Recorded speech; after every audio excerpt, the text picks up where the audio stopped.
dans une meilleure dimension que si Dieu est pour nous. Nous sommes dans la dimension où Dieu est pour nous, mais encore la meilleure dimension, c'est comme j'avais dit, si Dieu est en nous, Christ est en nous. Meilleure dimension. Avec nous et surtout en nous. En nous, il a fait de nous fils. Avec nous, c'était des peuples. Le peuple élu. Israël, peuple choisi parmi tant de nations. Je rappelle tout simplement ce que j'ai dit. Mais nous sommes plus qu'un peuple.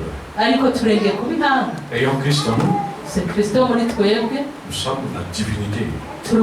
La divinité devient notre nature. Parce que la Bible dit, nous partageons la nature divine. Alléluia.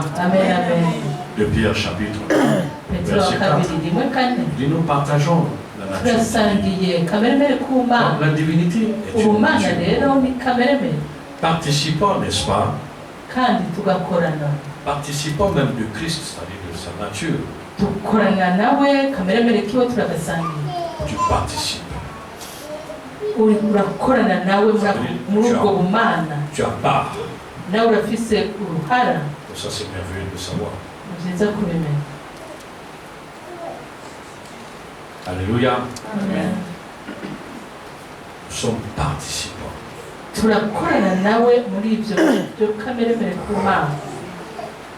Participants même de Christ.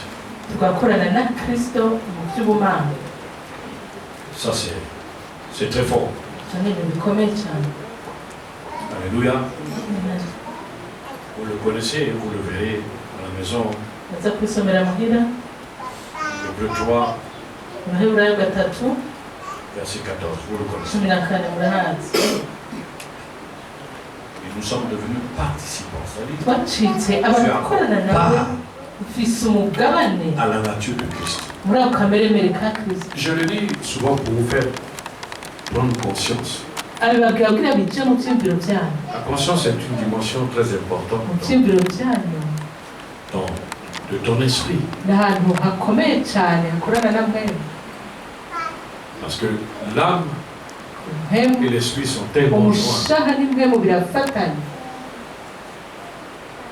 Et comme j'avais dit, il faut que ce qui est déposé dans ton cœur, dans ton esprit, monte jusqu'à influencer ta pensée. Selon Romains 9, verset 1. Merci les enfants. Merci. Paul a dit, l'esprit convainc ma conscience. Et quand ta conscience, n'est-ce pas, ou ta pensée est influencée par la parole, tu deviens comme tu penses. Alléluia. Amen. Tu deviens comme tu penses. Tu deviens cette parole. Selon Proverbe 23, 7. Voilà pourquoi j'insiste sur la notion de pensée de conscience. Et comme la parole vient de ce qu'on entend, il faut que tu sois constamment en train de déclarer et d'entendre ce que tu déclares. Tu déclares et tu entends. Alléluia. Amen. En même temps, tu es en train d'augmenter ta foi. Parce que la foi est une dimension, n'est-ce pas, qui est à la fois quantitative et qualitative.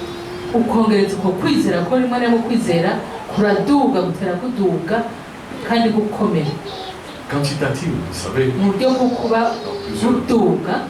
vous pouvez voir ça.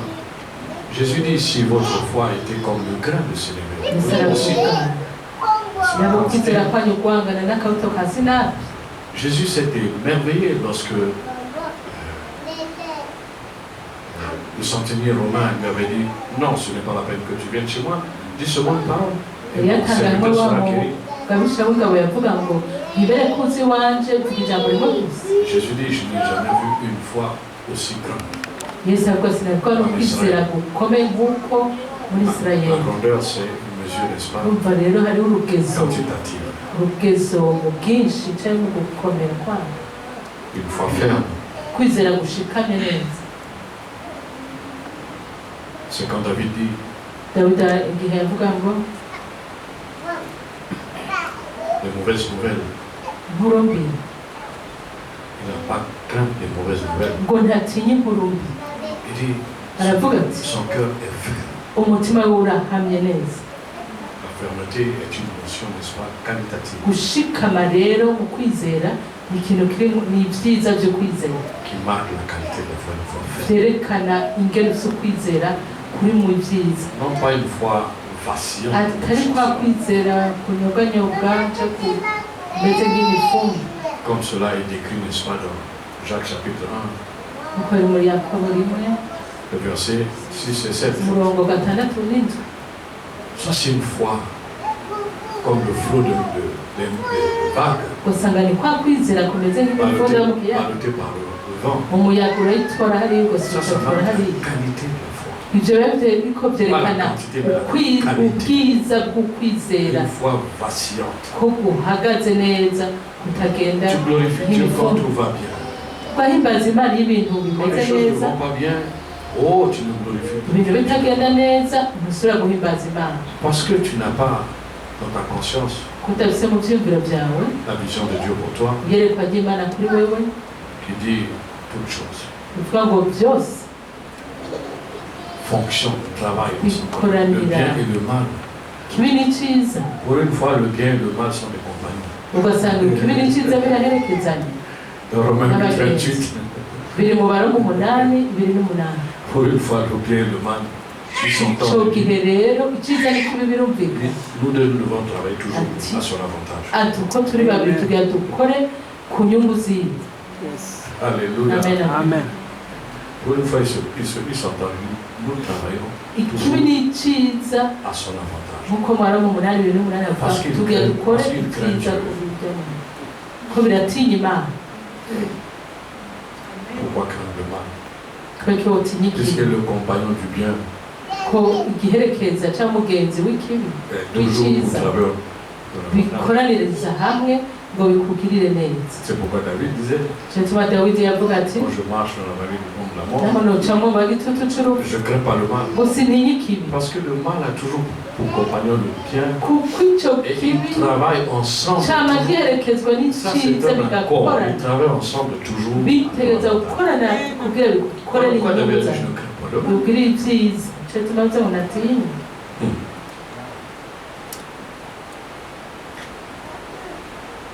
Romains 8:31. C'était si Dieu est pour nous, il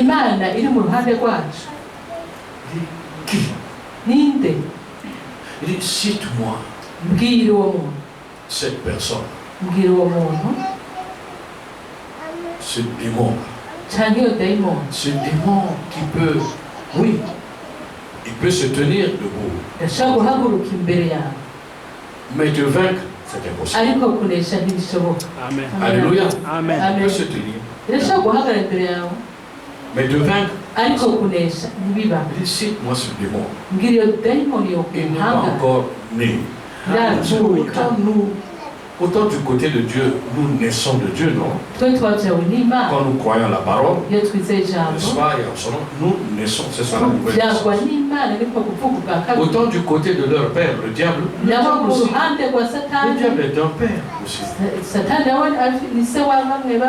Jésus l'a dit dans Jean 8:44, ils ont pour père le diable. Le diable aussi est un père, donc il met au monde des enfants.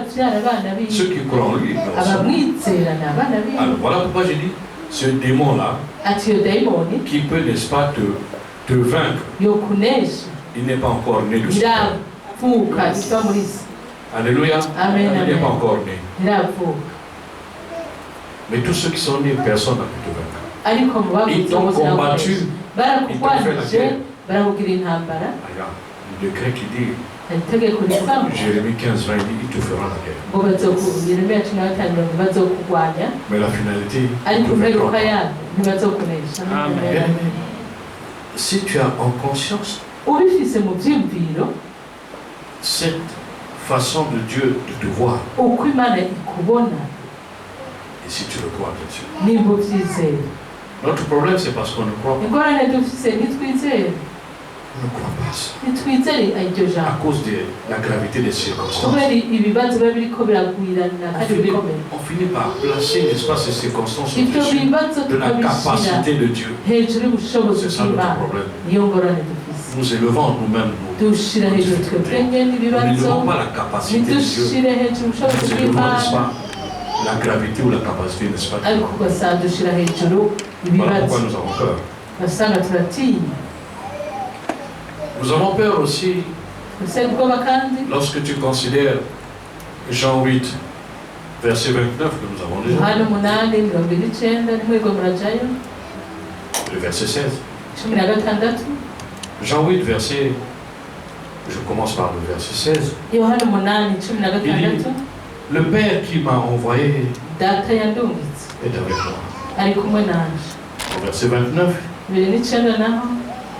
il ajoute, n'est-ce pas, un détail, comme j'avais dit mardi, qui est très déterminant. Pour que, c'est très déterminant. Pour que Dieu ne te laisse pas seul. Il dit, le Père, là il a dit, celui qui m'a envoyé, il faut dire, le Père qui m'a envoyé, verset 29. Il dit, ne m'a pas laissé seul. Il dit, pourquoi? C'est ce bras de phrase qui est important. Parce que je fais toujours ce qui lui agrée. Amen. Notre peur vient aussi de ce que nous ne sommes pas sûrs. Si nous faisons toujours ce qui est agréable à Dieu, c'est ça notre peur. Mais quand tu es certain, bien sûr tu peux. Si Jésus dit, je fais toujours ce qui est agréable. Il a parlé en tant qu'humain. Jésus était sur la terre comme un homme. Même s'il était Dieu. Il parlait. Il a vaincu Satan à la croix. C'est autant dire que toi, en tant que cet homme Dieu, tu es capable également de vaincre comme lui l'a vaincu. De la même façon qu'il a dit, parce que je fais toujours ce qui est agréable à Dieu. Ce devrait être également ton même langage. Ça veut dire que tu as la capacité comme Christ. Parce que tu es participant de Christ. Tu as également, tu es, n'est-ce pas, impacté de cette capacité de faire toujours ce qui plaît. Amen. Nous avons pris, n'est-ce pas, l'exemple de Samuel, non? Samuel, dans la maison du sacrificateur Élie. Mardi, Samuel ne laissait tomber aucune parole de Dieu à terre, de l'Éternel à terre.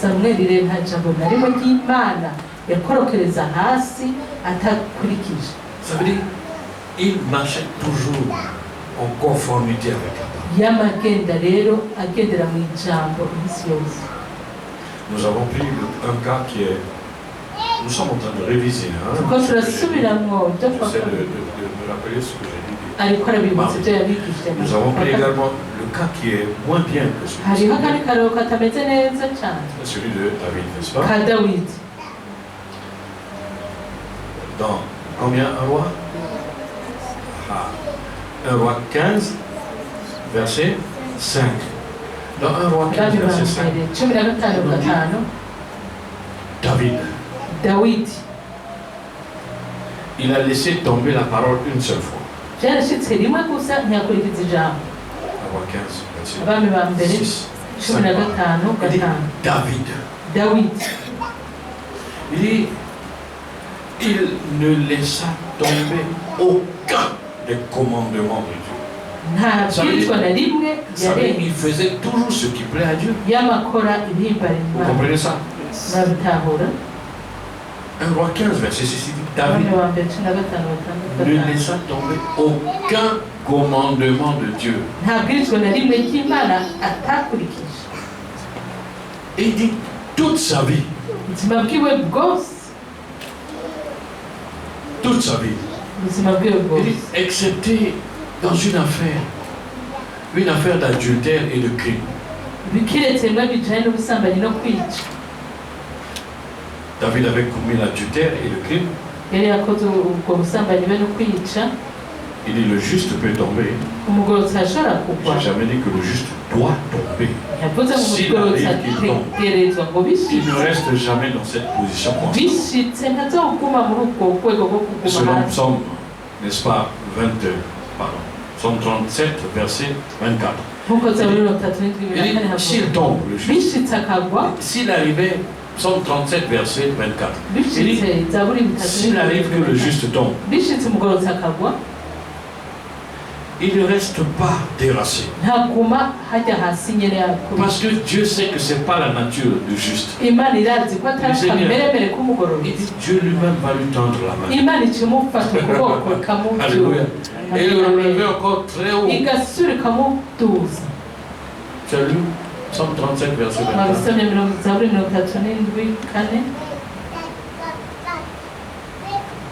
Mais le juste ne doit pas se donner des excuses pour tomber tout le temps. Le juste, c'est vous et moi. Vous et moi, vous êtes le juste. Nous ne devons pas nous donner des excuses pour tomber et rester toujours tombés. C'est vous et moi ici.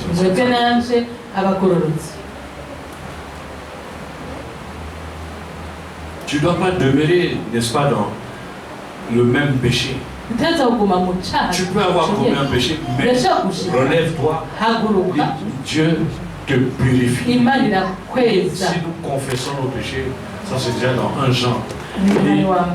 Il est fidèle pour nous pardonner et ne plus se rappeler et de nous purifier.